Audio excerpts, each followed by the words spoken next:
We now go to our next speaker,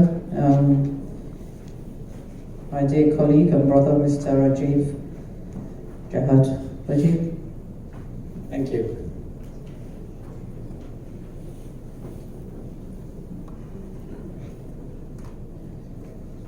Thanks again for this wonderful opportunity.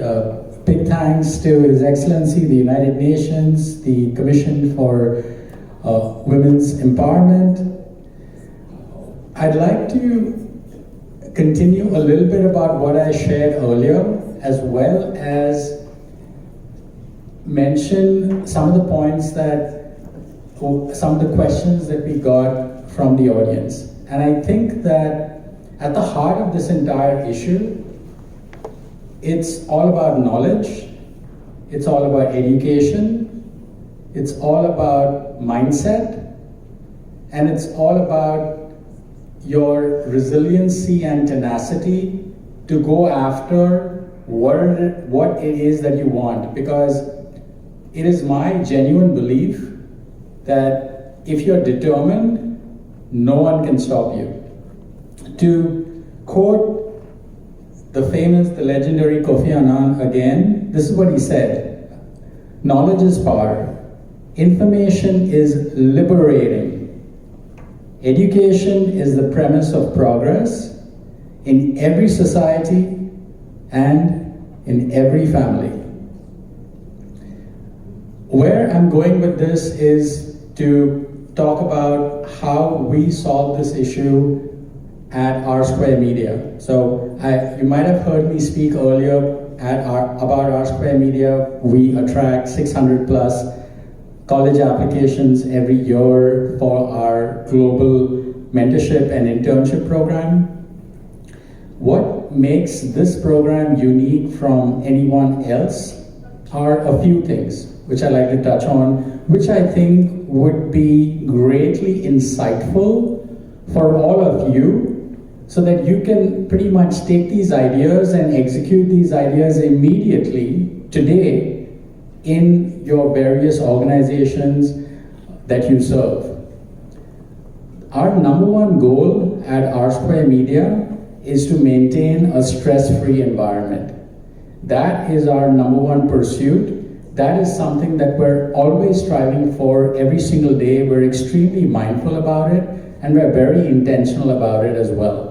There are two things that goes towards enabling this goal, and that's number one, transparency, as well as fast communication. I'll give you a few examples of what I mean by this. Transparency is because we really want for people to be real with us, so that if they are encountering some sort of an issue or hardship, like maybe they're unwell, they have a relative that's visiting or something, we really want for them to tell us about it so that we can then know about it and then manage and adjust our expectations accordingly. And that results in us not getting stressed out, but more importantly, them not getting stressed out. Because if they're unwell, we don't want them to be working if they're unwell. We want them to take the day off, 2 days off even, so that they can be at their very best. And I think that is most conducive to creative problem solving. The second is fast communication. Now, what do I mean by fast communication, and in what context? By fast communication, I mean that if you can't make the meeting, tell us. We have a WhatsApp group. It makes it real easy to communicate with us. Send us a text in WhatsApp by saying, hey, I can't make the meeting, I'm sick, I'm unwell, I have a doctor's appointment, I have a conflict, whatever the case is. But saying that enables, it aligns everyone and it manages everyone's expectation so that no one's hanging. These two things are what we take very seriously and what we've been working on instituting for the last 10 years. And I gotta say that it's been working great so far. I think it comes as no surprise that we are in fact 5-star rated on Glassdoor. And Glassdoor, if you know, most communication or marketing companies are actually 1-star or 2-star rated, the big ones. We, on the other hand, are 5-star rated. And I think the reason for that is because we have a focus towards the advancement of the interests of our people. So one of the things that attracts people to R-Square Media is our promise to help them land their dream job and their dream company quickly. That's our promise to them, and that's something that we're able to facilitate by asking a few very simple and basic questions. We have a mentorship program, and that mentorship program essentially is a series of ongoing private career coaching sessions with leaders like me and others in the company. And essentially in session 1, we're asking them, okay, what are your goals in life? What are your priorities? What are your taste, habits, and preferences? What do you like and what do you not like to do? And based on that, we figure out what is the best career path for them, what is the best industry for them, what is the best job type for them, and also the kind of job. We get into details like, do you like to travel? Do you not like to travel? Do you like people interaction? Do you not like people interaction? Things like that. And those things give us a better sense of exactly what their unique personality type is and what is the most ideal role for that. And once that becomes clear and defined, they then have the clarity to pursue that role and then land it. The goal here is that when they do land it, they should be happy in that role and then not look for another job. So that is, in a nutshell, our approach to how we're helping the future have a brighter future by giving them the job of their dreams. Now, how this relates to the topic at hand, which is women's empowerment. And I think it's all about mindset and it's all about motivation. And I think if all of us can ask more questions, but also once those questions are asked, listen. Because it may sound obvious or even silly to say, but we have 2 ears and 1 mouth, right? 2 ears and 1 mouth. It means that when you speak, stop, listen, really listen to what they're saying, because chances are what they're saying holds the key to advancing them even further than what you thought possible. People, the kids of today are extremely smart, they're very bright, they're very talented. They have a very clear idea as to what their challenges are.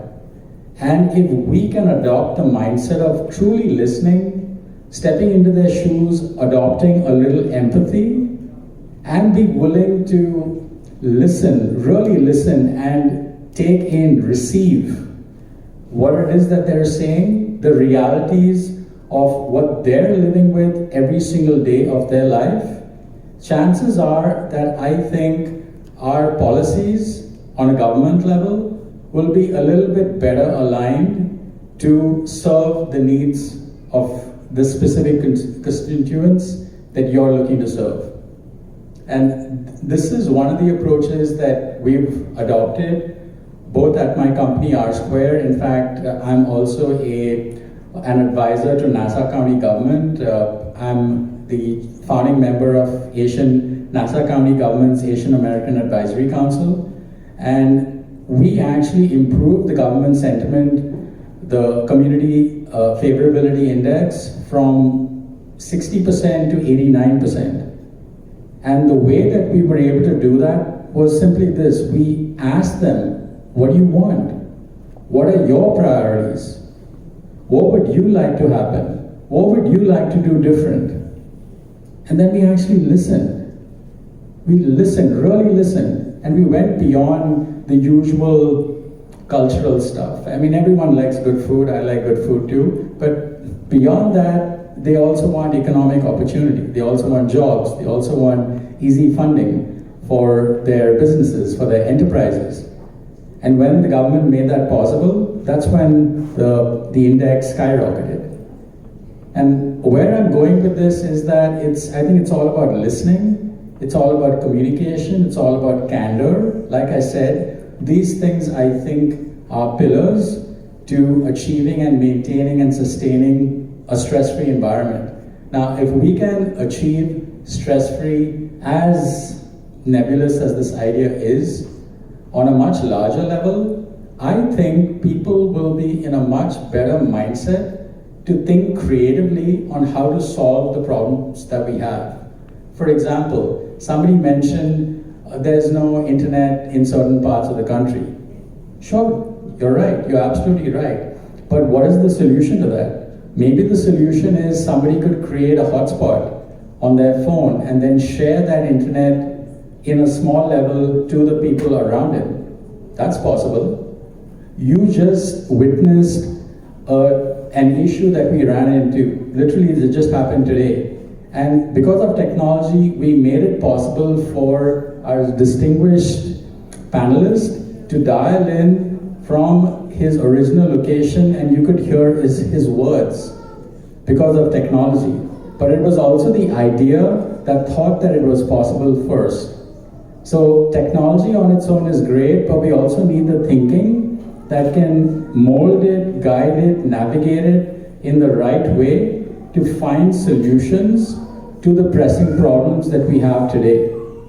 Now, there are many questions that people raised about, yes, can AI do this, can AI do that? Yes, AI can do a lot. And in fact, I think Pragna mentioned this, or Maya might have mentioned this earlier in their speeches, about AI creates houses a lot of information, and it's up to us that determine what language models and databases it's calling from. So we can influence greatly what people are seeing and the amount of information that people have access to. So as far as, since I think the message at hand here largely is a knowledge issue, so I think this is a knowledge management challenge. And I think the way that AI could potentially help is by directing chatbots we could configure a chatbot to deliver specific messages from specific pieces of information that can be pre-programmed into it. This way, you would not need the reliance of the internet for it to work. And it could then be installed on the device. And these are things that are already happening with a few of the nonprofits that I support worldwide in various projects in Africa and Asia and the Americas as well.